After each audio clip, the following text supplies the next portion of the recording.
Welcome to the second part of the fundamentals tutorials.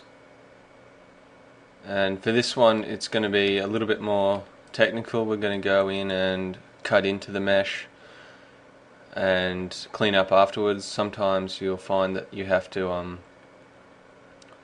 create a shape and then later on you find that it's not really working, but so you'll need to go in and delete it. But rather than deleting the whole shape, there's ways to fix up just certain areas. So that'll be one part, and the fourth and final part, is just going to be adding detail inside other bits of detail, just using references, similar to what you'd use on like a tire rim or something like that. For the first one, if you've seen the first tutorial, you'll know that most of those were made straight from planes and edge extrusion, which is mainly what this is going to be also, except for the last one. So we'll get started on that. And yeah, make sure you got your hotkeys loaded like last time, and we'll just continue on from where we left off. So we can hide that. So connect, pinch, did that quite a bit last time also. Just adjusting your settings to what you need as you're going along.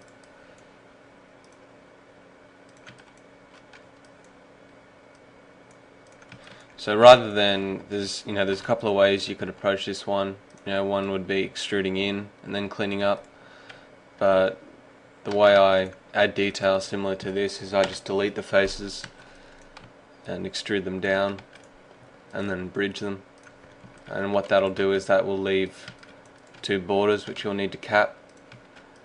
So usually I've got all this stuff set up to hotkeys like cap and stuff like that, but for the tutorials it's just easier for you guys to see it through the interface. So connect again, pinch them out. Like last time, whenever you need to add two edges, just use the pinch technique rather than doing two separate connects. So we're just going to be hardening off all these pieces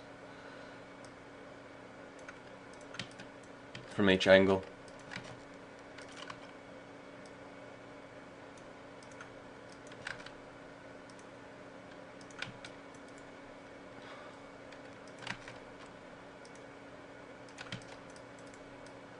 Depending on how hard you want those edges, just slide them in closer or not.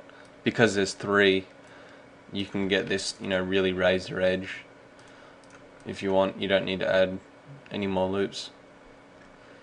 So add the turbo smooth, 2 iterations, and isoline the display. So yeah, that's this first one, and it's just really simple, but just using similar technique as always. You can just clean up parts and make them look nice and hard. So that's the first one done, and we can just get rid of that, and we'll move on to the second piece, which is sort of just adding in detail to the third, but rather than creating that from scratch, we'll just do this one individually, just so you know how it was done. So simple plane again, connect up, connect again, and just drag it up. You'll also find that most of the time I'm just modeling in the perspective view, because you don't really actually need to be in any other view when you're doing this sort of simple stuff. I mean, if you're trying to match curves up like I am now, I'm trying to match up this curve from the other piece, I'll go into the side views, but most of the time you can just be eyeballing stuff from the perspective view. So we'll need to harden up this edge here.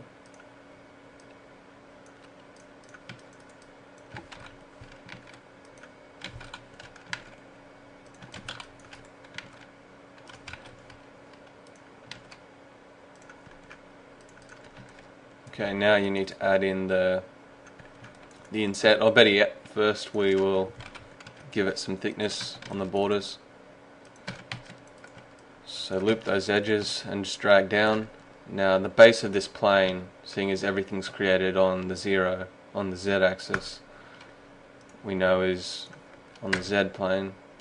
Just grab those vertices and set them to 0. You can connect here,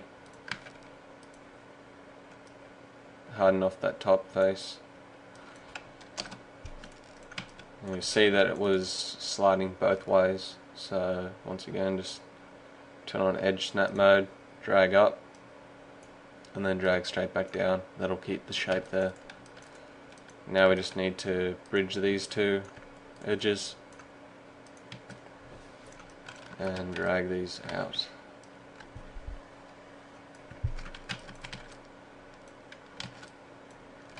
Okay, now to get the inset edge on the inside, I need geometry for that. So 2 edges, pinch it out.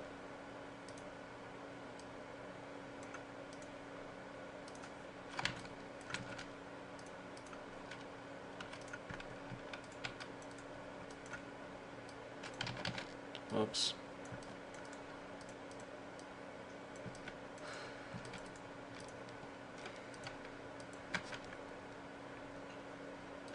And we can just chamfer all these. So yeah, that's just simply how we've done that hard edge. You can see up here there's another hard edge needed. So connect again.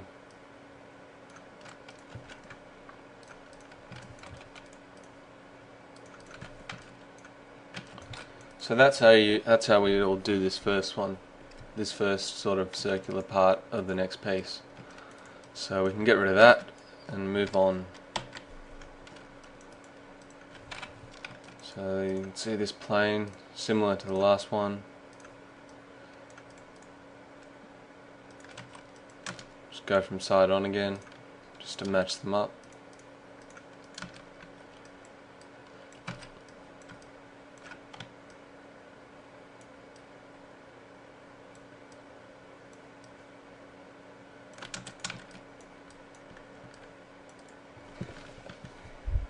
And then we'll need to extrude out. See, it's two lots of detail there. And if we delete these 2 faces, just like the first set, we'll, rather than extruding up or doing any of that sort of stuff, we'll just drag out. So we need to make sure that these edges line up on the same plane. So it looks like they're at minus 87.495. You can just copy paste that value in and weld up. So, and it's smooth now. Same as always, just turbo smooth, isoline display, and we'll need to harden that edge up. Harden all the edges up.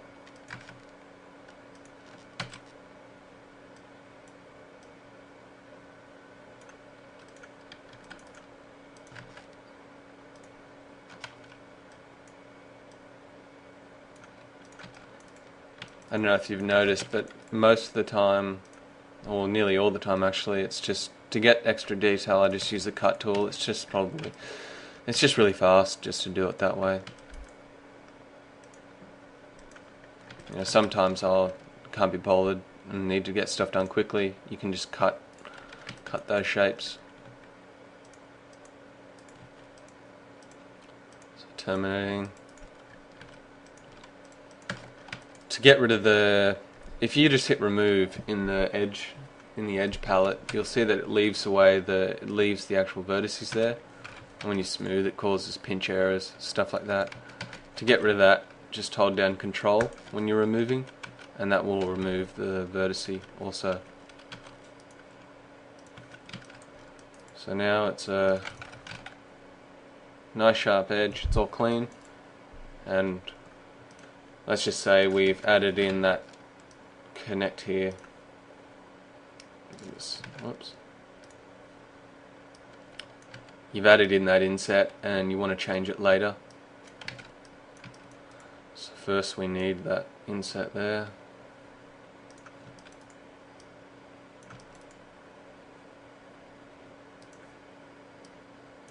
Let's drag down, chamfer them.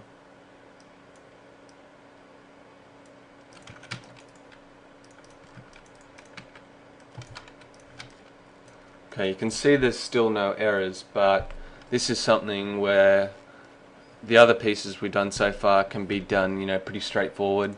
This one actually requires a little bit of tweaking as you're going, so that's where the show end result mode sort of will help a lot, just to figure out the actual curves that are taking place. So to start off, I'll just simply cut across the angle where I want. So the whole point of this part is just to be getting that nice smooth cut. So to start off, just cut the angle you want, and then the next angle.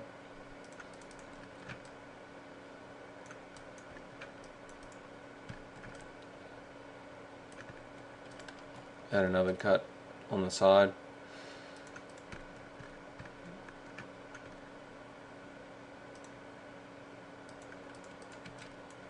So it's a bit hard to explain this stuff, but if you just follow along, you'll see what I'm doing.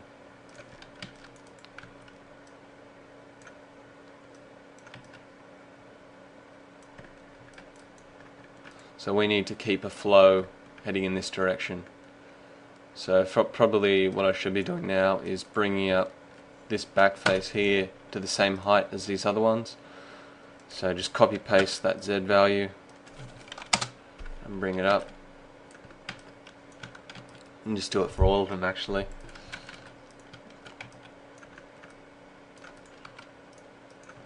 These edges too.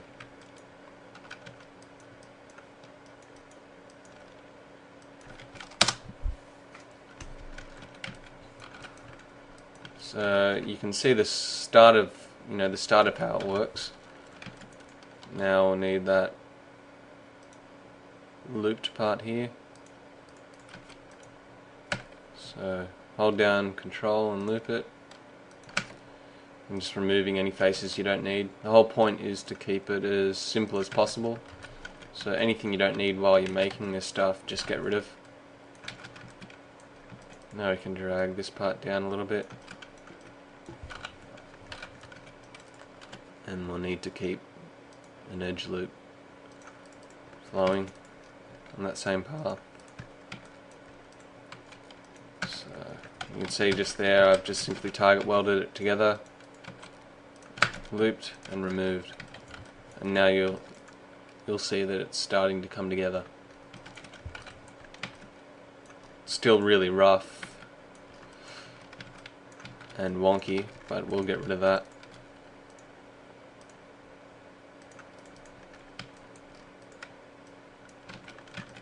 So now I will snap these all so they're on the same height.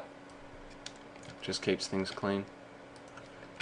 The further, like, the more you snap pieces the more you snap pieces to the same height, the better chance you've got of minimizing errors. So you can see it's fading off just sort of into nothing here because there's nothing defining that edge.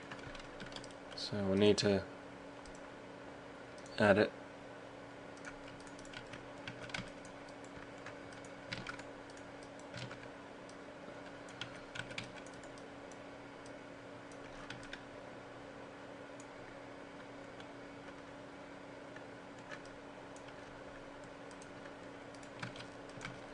Get rid of that face, and that'll keep things square.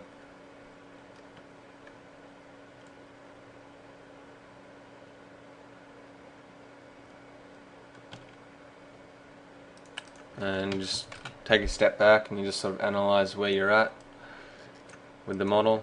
You'll see there's a bit of a problem up here. It's not over far enough. So this is where show end result sort of really helps. You can see the curve in real time.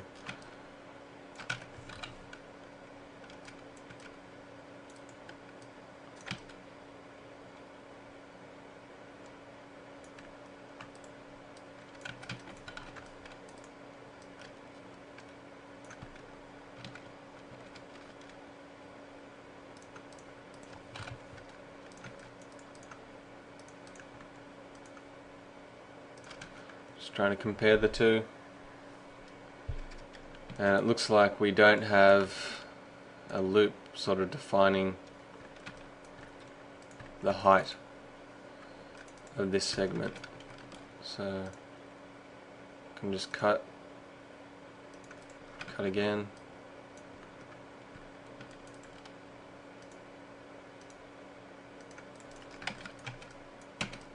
And the reason I'm swapping back and forth between the high poly so often is, if you saw in the first part, sometimes errors happen when you're cutting. You just got to be careful of that, because it does happen sort of more than you think. So that's not going to be hard enough.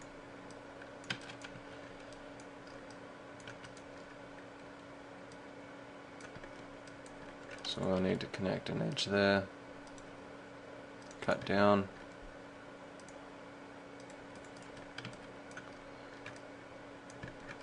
And this is where you can get rid of that edge loop here.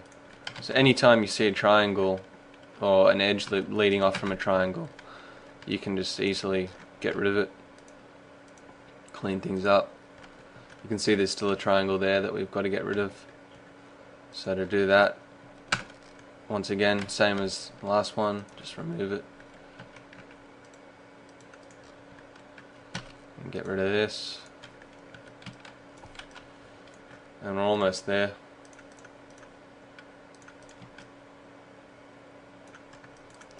So this edge needs to be further over.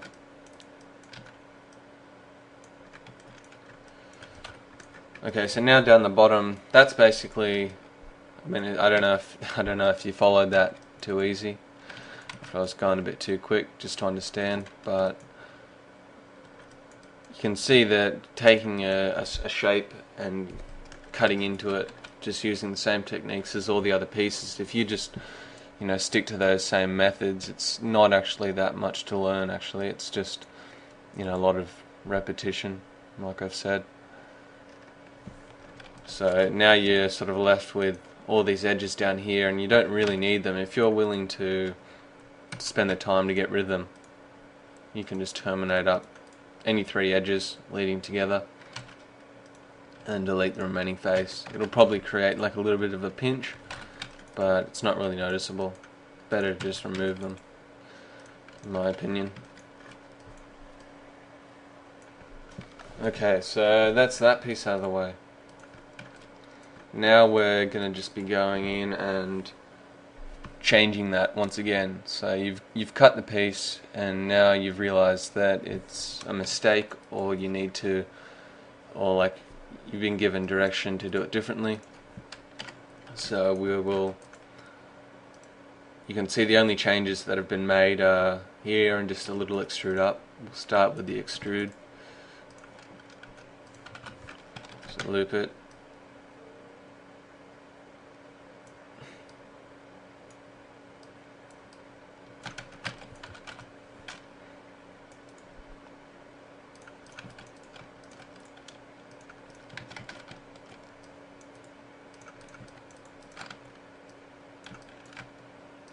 Okay, so you can see the problem area when you've compared them is over here. So rather than deleting like every single part here, we want to use bits of detail left over from the other piece. So just remove this section here, which leaves some detail for us to use over the back. We'll need to remove these pieces down the bottom. They're not needed.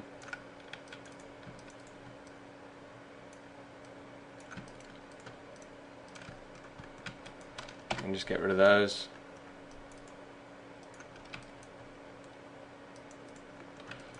And we may as well get rid of this bit too. Anything that's on a weird angle that you're going to need to clean up later, just remove it. So now you'll see we're all back to having flat faces. So the first step in cleaning up this area is getting this flat plane happening. So you can see the edges loops aren't lining up down the bottom here. So you'll need to remove all of them but two. So now you can grab those edges and weld them up. So that's the first part of any sort of cleanup.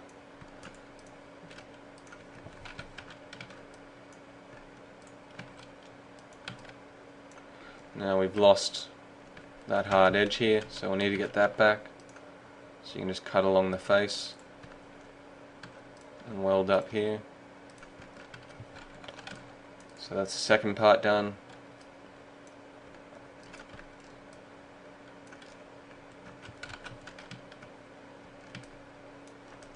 Now we're going to need to have something to cut to over here, so you'll need another loop. For this cleanup stuff, because this is a flat face, you don't need to use the connect tool. It's quicker to use the cut tool.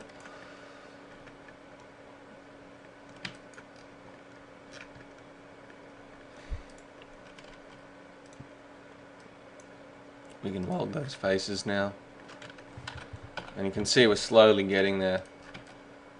You know, one step at a time, just thinking about it as you're going. This edge lip here looks like it's a bit too far down, so we need to drag that back and close.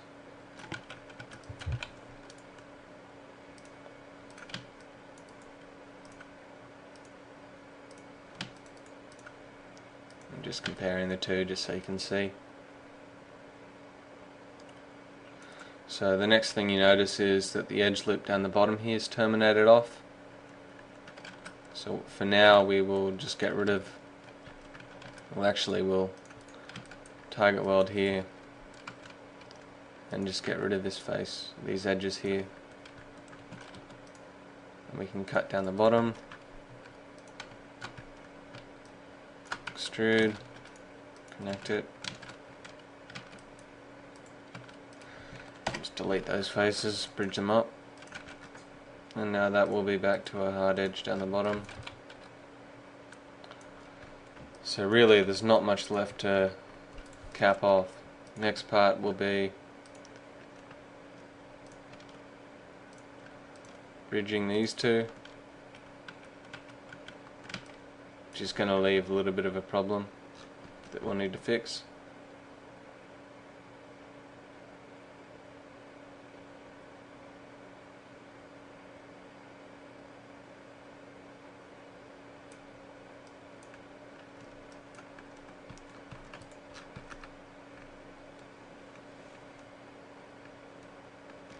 So you'll see that it's left a little opening gap which you'll need to connect up. And once again, if you need to connect these two pieces, just make a simple cut, target weld it, and then you can just remove that and just see where it's at. It's going to be pinching.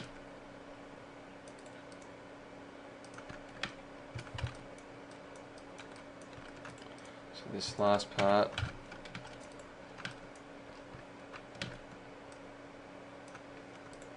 if we just cap that up, you'll see that it's still not exact.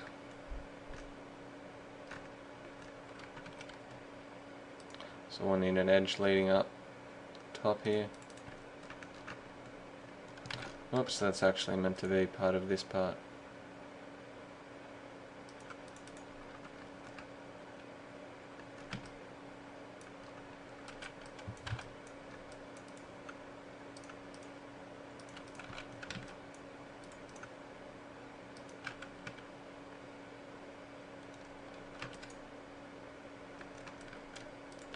And we'll just connect down here.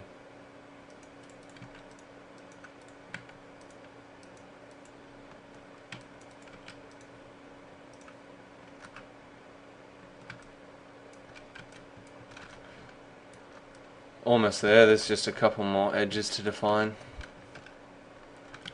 I'm going to connect these up. We can get rid of this face.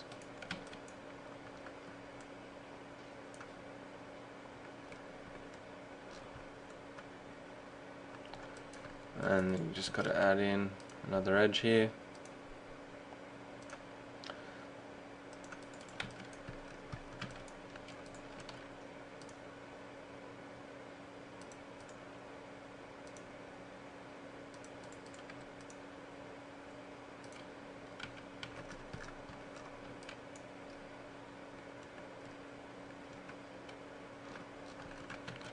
and to finish this piece off you can just connect up.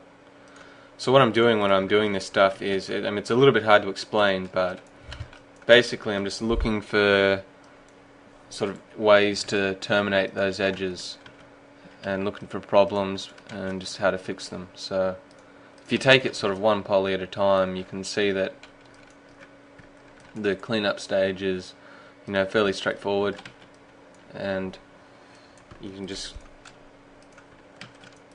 break it down, you know, break it down into its simple form when you're doing it, and that'll be how you minimize errors and stuff like that.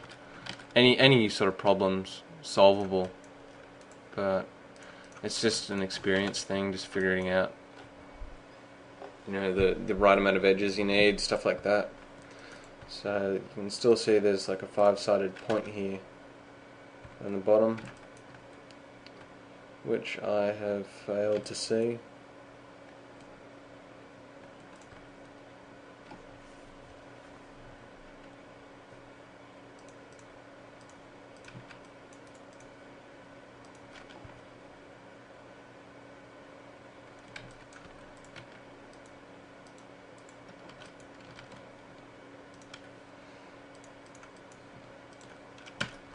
Yeah, just like that, you can fix it. So that is that piece. So that's a little bit more complicated than the other stuff. It's a bit hard to explain how I'm doing it, but it's straightforward, and you'll see that everything's simple as possible. Like if you wanted, you could just keep optimizing that.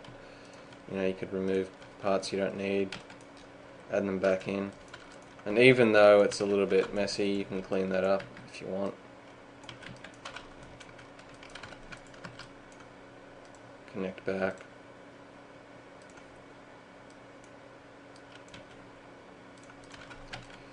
So yeah, that's just sort of similar to what we'll be getting onto in part 3, but just on larger pieces and welding between different, you know, welding between stuff like this, 2 other pieces. So the third one will be covering those type of techniques. To finish off, we're just going to do a nice cool little thing, just to add a lot of detail to an object. So to start off with this one, we'll start with a 40-sided cylinder. There's 20 spheres there. So make it 40-sided. If you're doing cylinders, just make sure you snap everything to 0 when you're doing it, because we're going to need to be symmetrying this stuff. Set the cap segment. You don't need any of these back faces, so you can just delete them. Now we'll just connect outwards towards the rim. Once again.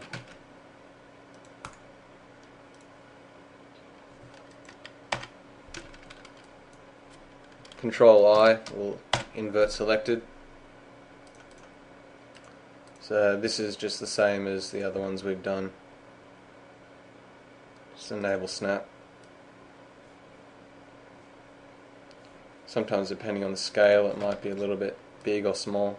You just shrink that back in to fit inside the circle. I don't know if I said it last time, but the steps have to be set to 1. I don't know if it was on default last time. And just snap that stuff.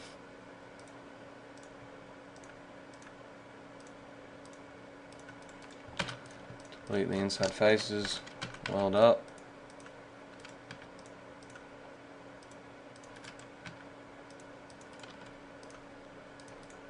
Always weld the corners, and I'm guessing there's going to be another error here. There always is.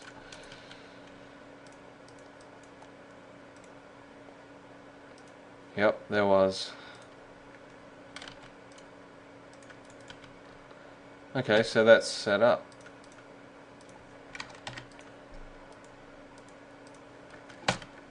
Now we're going to rotate and set in reference mode. but make sure by default Max sets the angle degree snap to 5, which I don't think is going to work with this one.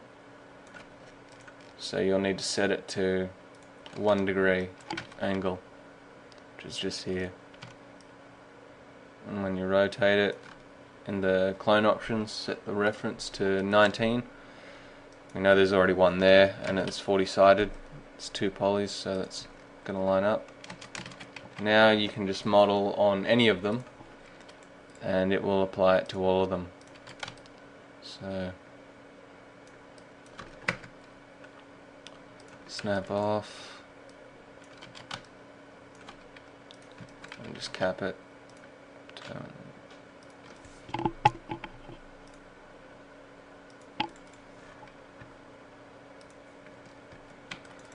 And you can just do a multiple attach.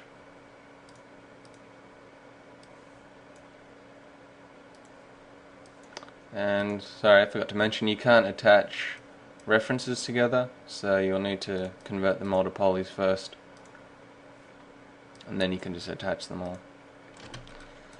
Make sure to weld it, and that'll get rid of all the borders. Just double check, if you've ever needed to weld a few borders together and you haven't set the settings correct, just set it to border and drag over everything, and you'll see where vertices aren't welding up.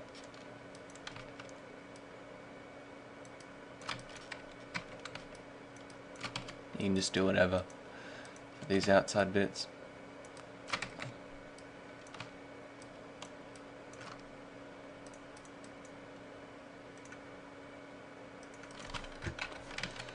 So yeah, that's just another part of this set of 3.